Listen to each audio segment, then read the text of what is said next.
할렐루야. 오늘은 12월 23일 화요일입니다. 오늘도 정시 매일 예배를 드리시는 성도님들의 삶과 가정 위에 하나님의 은혜와 평강이 가득하시기를 축복합니다. 다 같이 사도신경으로 우리의 신앙을 고백하며 예배의 자리로 나가겠습니다. 전능하사 천지를 만드신 하나님 아버지를 내가 믿사오며 그 외아들 우리 주 예수 그리스도를 믿사오니 이는 성령으로 잉태하사 동정녀 마리아에게 나시고 본디오 빌라도에게 고난을 받으사 십자가에 못 박혀 죽으시고 장사한 지 사흘 만에 죽은 자 가운데서 다시 살아나시며 하늘에 오르사 전능하신 하나님 우편에 앉아 계시다가 저리로서 산 자와 죽은 자를 심판하러 오시리라. 성령을 믿사오며 거룩한 공예와 성도가 서로 교통하는 것과 죄를 사하여 주시는 것과 몸에 다시 사는 것과 영원히 사는 것을 믿사옵나이다. 아멘. 다 같이 찬송가 126장 함께 찬송하겠습니다.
오늘 우리에게 주시는 하나님의 말씀은 이사야 9장 1절에서 7절까지의 말씀입니다. 함께 받들어 읽겠습니다. 전에 고통받던 자들에게는 흑암이 없으리로다. 옛적에는 여호와께서 스불론 땅과 납달리 땅이 멸시를 당하게 하셨더니 후에는 해변길과 요단 저쪽 이방의 갈릴리를 영화롭게 하셨느니라. 흑암에 행하던 백성이 큰 빛을 보고 사망의 그늘진 땅에 거주하던 자에게 빛이 비치도다. 주께서 이 나라를 창성하게 하시며 그 즐거움을 더하게 하셨으므로 추수하는 즐거움과 탈취물을 나눌 때의 즐거움같이 그들이 주 앞에서 즐거워하오니 이는 그들이 무겁게 맨 멍에와 그들의 어깨의 채찍과 그 압제자의 막대기를 주께서 꺾으시되 미디안의 날과 같이 하셨음이니이다. 어지러이 싸우는 군인들의 신과 피 묻은 겉옷이 불에 섭같이 살라지리니 이는 한 아기가 우리에게 낳고 한 아들을 우리에게 주신 바 되었는데 그의 어깨에는 정사를 메었고 그의 이름은 기묘자라 모사라 전능하신 하나님이라 영존하시는 아버지라 평강의 왕이라 할 것임이라. 그 정사와 평강의 더함이 무궁하며 또 다윗의 왕자와 그의 나라에 군림하여 그 나라를 굳게 세우고 지금 이후로 영원히 정의와 공의로 그것을 보존하실 것이라. 만군의 여호와의 열심히 이를 이루시리라. 이는 하나님의 말씀입니다. 아멘. 오늘 정시 매일 예배는 곧 다가올 성탄절을 기다리면서 이사야 9장의 말씀을 통해 성탄의 의미를 좀 깊이 새겨보고자 합니다. 본문에서 이사야는 장차 오실 메시아의 성격과 또 메시아의 오심으로 인한 승리와 다스리심에 대해서 예언하고 있습니다. 먼저 본문 1절의 말씀에 보면 전에 고통하던 자에게는 흑암이 없으리로다 라고 말씀하고 있습니다. 이 말씀에서 흑암은 하나님의 말씀이 들리지 않은 상태를 의미합니다. 하나님과의 교제가 끊어진 영적인 어둠의 상태를 의미한다는 것이죠. 이 영적 어둠으로 인해서 이스라엘은 말할 수 없는 고통을 겪었습니다. 다시 말해서 이스라엘의 불순종에 대한 하나님의 심판이 임했고 또 이스라엘 백성들의 그 고통에 하나님은 침묵하셨다는 거예요. 그래서 이스라엘 백성들은 불안과 두려움에 빠지게 되었고 미래에 대한 소망 없이 현재 고통 속에 신음하게 되었던 것입니다. 그런데 2절에 보니까 흑암에 행하던 백성이 큰 빛을 보고 그늘진 땅에 거하던 자에게 빛이 비칠 것이라 이렇게 예언하고 있습니다. 다시 말해서 하나님의 심판으로 소망 없이 살던 흑암에 있던 백성들에게 또 그 그늘진 땅에 빛이 비춰진다는 거예요. 여러분, 빛은 구원과 생명을 상징합니다. 그리고 궁극적으로 빛은 예수 그리스도를 뜻하는 것이고 그를 영접하는 자마다 구원의 빛을 보게 된다는 말씀이죠. 그런데 1절을 다시 보니까 그 구원의 빛이 제일 먼저 비추는 곳에 대해서 말씀하고 있습니다. 1절 중간에 보면 여호와께서 스불론 땅과 납달리 땅에 멸시를 당하게 하셨더니 후에는 해변길과 요단 저쪽 이방의 갈릴리를 영화롭게 하셨느니라. 다시 말해서 이 땅의 빛으로 오시는 메시아의 사역은 멸시가 가장 컸던 곳으로부터 시작된다는 거예요. 그것을 하나님이 영화롭게 하셨다는 것이죠. 여러분, 스불론과 납달리라는 지역은 이스라엘 북쪽 지역의 이방 나라들과 경계하는 지역으로서 이스라엘 땅에서 가장 이방 민족들의 침입을 많이 받았던 곳입니다. 이방 민족들에게 자주 유린당하고 짓밟혔던 땅이 바로 스불론과 납달리 지역이라는 것이죠. 그 땅은 이스라엘 백성들보다 이방인들이 더 많이 거주하는 지역으로 이방의 갈릴리라라고 불릴 만큼 어둡고 소망이 없는 지역이었습니다. 마치 하나님께 버림받은 땅처럼 여겨지는 곳이었다는 거죠. 천대받고 멸시받았던 곳이었습니다. 그런데 그곳에서부터 소망과 구원의 빛이 비춰진다는 거예요. 이스라엘 백성 중에 가정 상처가 크고 그래서 더 좌절하고 가난하고 소망이 없는 그것부터 하나님의 긍휼과 자비와 구원이 시작된다는 것이죠. 그리고 약속대로 예수님은 스불론과 납달리 땅에 있는 갈릴리 호수를 중심으로 이스라엘 북쪽 지역에서부터 메시아로서의 공생애를 시작하시게 되었습니다. 예수님은 이곳에서 수많은 병자들을 고치시고 귀신을 쫓아내시고 또 수많은 이적을 행하시며 능력의 말씀, 축복의 말씀을 전하셨던 것이죠. 버림받았던 땅, 아무도 주목하지 않는 저주받았다고 여겨지는 땅에서부터 주님의 사역은 시작되었고 그것이 바로 중심지가 되었던 것입니다. 그래서 그 땅은 어둠과 저주의 땅이 아니라 소망의 땅, 축복의 땅으로 변화되게 된 것이죠. 여러분, 주님의 오심이 바로 이런 의미가 있다는 거예요. 절망과 좌절, 실패로 그늘지고 소망 없는 곳에 빛으로 오셔서 모든 어둠을 물리쳐 주시고 저주를 끊어내시고 황폐한 땅을 다시 회복하게 하시며 살리시는 놀라운 축복을 의미한다라는 것입니다. 여러분, 혹 우리 안에 수많은 좌절과 실패와 상처로 인해서 마치 스불론과 납달리 땅처럼 소망 없고 저주받은 것 같은 삶이라 할지라도 주님이 나에게 오시면, 구원의 빛이 나에게 비춰지면 우리의 모든 상처가 치유되고 우리 영이 회복되고 어둠의 영이 떠나가게 될 줄로 믿습니다. 삶이 변화되는 놀라운 축복을 경험하게 될 줄로 믿습니다. 여러분, 온 세상을 구원하시는 메시아의 사역은 예루살렘 성전이 아니라 이방의 갈릴리에서부터 시작되었다는 거예요. 그것은 곧 성탄의 본질이 의로운 자를 위한 절기가 아니라 연약하고 상처 많은 죄인들 위한 절기임을 보여주는 증거인 줄로 믿습니다. 여러분, 오늘 우리 각자의 삶에도 혹여 이방의 갈릴리 같은 자리가 있다면 그것이 하나님의 빛이 임하는 자리임을 믿습니다. 하나님의 구원이 시작되는 곳임을 믿으시기를 간절히 축원합니다. 소망 없는 내가 빛 대신 예수님의 오심을 기뻐하고 영접함으로 하나님의 축복과 영광 안에 거하게 되는 놀라운 삶의 전환이 일어나게 되시기를 주님의 이름으로 간절히 축원합니다. 그러면 왜 주님의 오심이 그런 축복과 변화의 역사가 되는가? 바로 6절에 소개되는 메시아가 어떤 분인지를 알게 되면 쉽게 이해가 됩니다. 우리 6절 말씀을 같이 읽어보겠습니다. 이는 한 아기가 우리에게 낳고 한 아들을 우리에게 주신 바 되었는데 그의 어깨에는 정사를 메었고 그의 이름은 기묘자라 모사라 전능하신 하나님이라 영존하시는 아버지라 평강의 왕이라 할 것임이라. 이 말씀은 메시아가 어떤 분인지를 가장 분명하고도 풍성하게 보여주는 말씀입니다. 하나님께서 우리 인간들을 사랑하시되 말로만 사랑한다 말씀하지 않으시고 그 아들을 우리 가운데 보내시며 그 사랑을 증명해 내셨다는 거예요. 그런데 그 아들은 권세와 영광의 모습으로 오신 것이 아니라 가장 연약한 존재인 아기의 모습으로 오셨다는 거죠. 인간의 모습으로 오셨다는 겁니다. 여러분, 아기로 오셨다는 것은 예수님께서 우리와 똑같이 울고 웃고 아파하고 외로워하는 인간의 삶을 직접 겪으신다는 거죠. 그래서 예수님은 우리를 멀리서 판단하시는 분이 아니라 우리의 마음과 아픔을 잘 아시는 분, 우리 편에 서서 우리를 변호해 주시는 분, 그리고 우리를 죄에서 구원하시는 구속자로 우리에게 오셨다는 겁니다.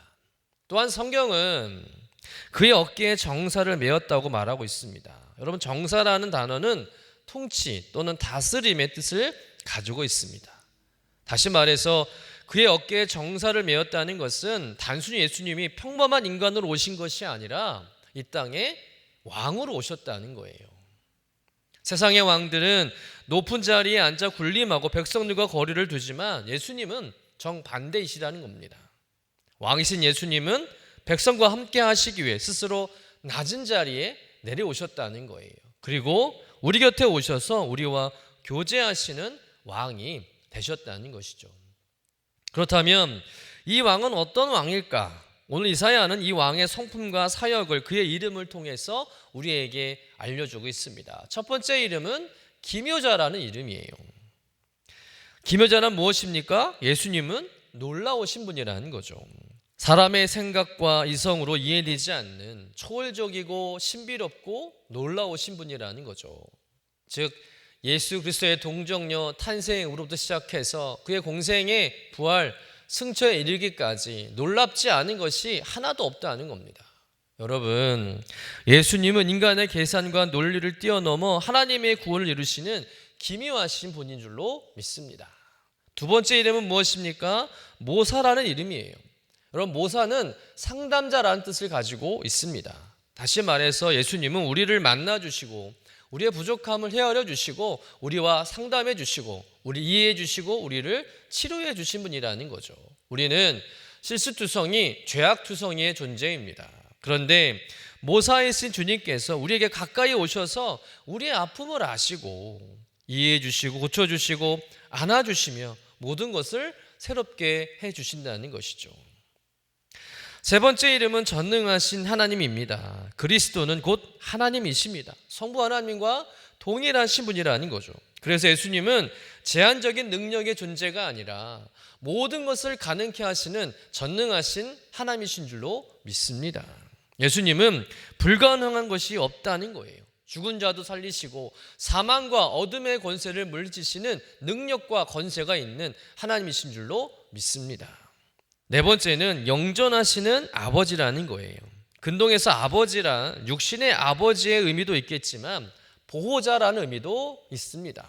다시 말해서 메시아 곧 그리스도는 구원받는 자들에 대한 영원한 보호자가 되어주신다는 거예요. 또한 영존하신 아버지는 예수님의 신성을 의미하기도 합니다. 즉 예수님은 하나님의 아버지와 동일하신 분이라는 거죠.